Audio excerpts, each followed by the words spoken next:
course, we've just witnessed the Man City Bournemouth game. Comprehensive victory, 3-1 at the Etihad. Haaland brace. But of course, amongst the 3 goals was a brace of assists for Ryan Cherki. And of course, I know we have a big Cherki fan. You know what's funny, yeah? Sorry, you know what's funny? I know just because. Do you know what's funny? You know what's so funny? Just because you like Just Cherki. because I like Cherki, I can see that he wants to hate him. He's turned into a hater. I'm clocking him, bro. I have not said a word. Fuad has no reason to hate Cherki except for the fact that I rate him. But this is what happens, though. This is what happens. But we're gonna talk about. You make enemies out of people. That's we're gonna talk about number 10s. You weaponize Cherki for your agendas. Wait, did you hear what he said though? You weaponize Cherki. Did you hear what he said though? What did he He say? said we're going to talk about number 10s in a minute. I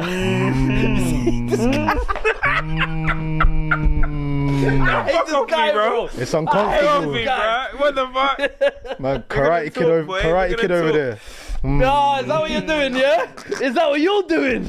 Okay, Mayowa. Okay, You think Mayowa. I forgot you need to go Palmer? I'm on to you. Listen, let's talk about Cherki though. Brace of assists, come back, looking fit again. We were having this conversation and we were saying that it's one that you can't really have on social media because people they lack nuance. But he's one of those players where everything just seems, everyone says flow state, but everything seems so natural.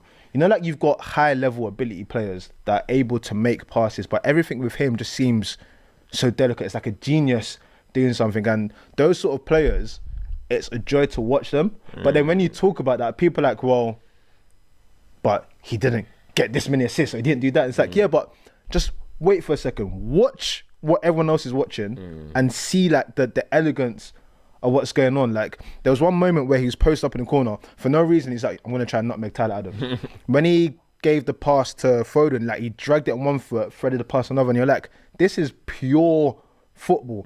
So but you're obviously you're very fond of him as a footballer. What are your thoughts on his performance today? It was a good performance. It was a good performance, but he can even play better.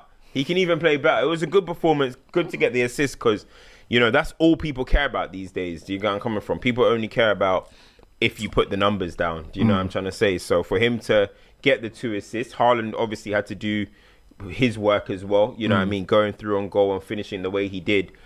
But as you mentioned, like when you look at people like Cherki, you see the creativity behind them. You see every time they get the ball, they're thinking of how to create, how to like hurt teams. Do you get where I'm coming from? So when you look at Cherki, I think everybody that knows about Cherki or knows Haaland, of course, thought when these guys can come together, there could be some magic that's made. Because as good as Phil Foden might be, the creative side of the game maybe is not his strongest point. I still think Foden is more of a shooter than he is a creator. So you look at him, you think about the absence of KDB. City need that kind of chief creator. And still only adapting to the league. You know what I mean? He played really well against Swansea the other day. Yeah. He scored in the Club World Cup for them. He scored in the league already. So he's slowly going to get into it. But he got interrupted through an injury. So I messed around and all that type of stuff on Twitter and stuff because, boy, they mess around now. Hey, wait, no, it's not true. No, you see the Verts one though. You see the Verts one. Which one? But go on my Twitter. Go on my Twitter, bro. Go on my Twitter. But anyway, this guy's always causing a ruckus. Go on my Twitter, bro. You know what I'm saying? So for me, look, Cherki will prove his worth. You know what I mean? It was only 30 million, by the way, but he'll prove how good of a player he is. It's without a doubt in my mind. So Haaland's going to be feasting off that, man. You can see Foden loves playing with him. Doku love playing with him because they start doing to me, to you. One touch, you touch, I touch. You know what I mean? It's that type of football. So, hey, Ryan Cherki, man, we're bracing ourselves, right? We're sitting now, we're getting warm. He's hating. Why am I hating? Why? No. Why do you keep putting this narrative out there? City won. What have I said to hate? Every Premier League team pretty much said. No, but I know. I can see. I've known you long enough. This is what you call psychotic behavior. I've known him long enough. Making things up in your mind, making narratives, preset narratives. I have not uttered a word yet this episode, and he said I already hate Cherki. You want him to be a shisha smoking, Edgware Road. Why? He's one of my Akis, bro. Nah, I know you, bro. I know this guy. This guy is Aki. behind the scenes. behind the scenes, this guy was saying, okay. Behind the scenes, this guy will be like, fat boy, I know him, bro. I know him. Have you heard that behind the scenes? Hey, Fuad, you're not looking internet ready right now. Still, you're looking a bit nervous. This is a setup right here, I swear. But honestly, good player. And I'm excited to see what he's going to bring to Man City going forward, man. But Haaland, do you see them stats? I've got the stat here. I took a picture of it. Erling Haaland, 15 goals, 10 games. Most goals after opening 10 games. 2022-23, Haaland 15 goals in 10 games. This season, Haaland 13 goals in 10 games. Les Ferdinand in 1995, 13 goals in 10 games. Haaland again in 2023, 11 games. Last season, Haaland again, 11 goals. So what is he, like, in every season, season he's played. 4 of the top 5. Every season he has played at Man City, in the first 10 games, he scored more goals than games. Also, it's ridiculous. There was a stat that popped up in the game. opening day record. He's one of them types. There's a stat that popped up that he's been subbed off 15 times whilst on track for a hat-trick at Man City. 15 different the most occasions. insane stat is like the number of times he's been caught offside that he's been at City his entire career. Is it little? I think it's like under 20 or something like that. Bro, it's ridiculous. Which says how good his movement is. You know what I mean? If you're playing in a City team that goes forward that often and you're not getting caught offside. Meanwhile, certain centre forwards are born offside. Insane. The reason why I wanted to big up Haaland is, I think I mentioned a few weeks ago, is when you've got someone that's so great at what they do, you often label criticism against them, as we've seen with him in the last few seasons. But it's clear that he's getting better. But also, you forget how young he is.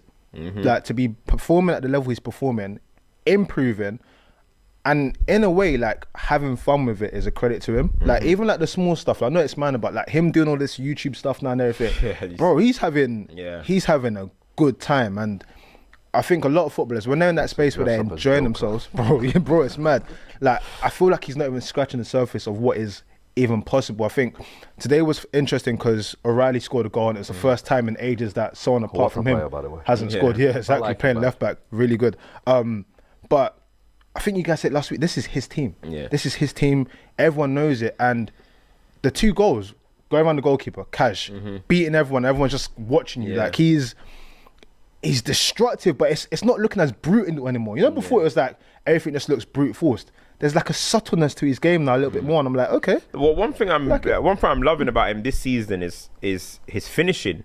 Last season, and even maybe the season before, definitely last season, missing so many chances where you're like, what is Erling Haaland doing? He could have walked away with his Premier League record again last season. But this year, he's feeling clinical, bro. All these one-on-ones feel like guaranteed goals. When you're just seeing him run through, and it's not easy to run through at full goal like that, at full speed, while keeping the ball under control. I think that's one of the most underrated things, like running at full speed towards the goalkeeper, keeping the ball, and you have to angle your body to where you're going to put the ball to score. To say it a lot. Yeah, exactly. So when you look at what he's doing there, you're looking at Mbappe in Spain, you're looking at Kane in Germany. Every single week, you're just expecting goals from these guys. It's incredible what these guys are all doing at the moment in terms of goal scoring, man. But I think you look at the situations that Haaland scored in, to transition, not even running towards the goal. You got to give Pep Guardiola some credit for that today, because he didn't mind Bournemouth having the ball.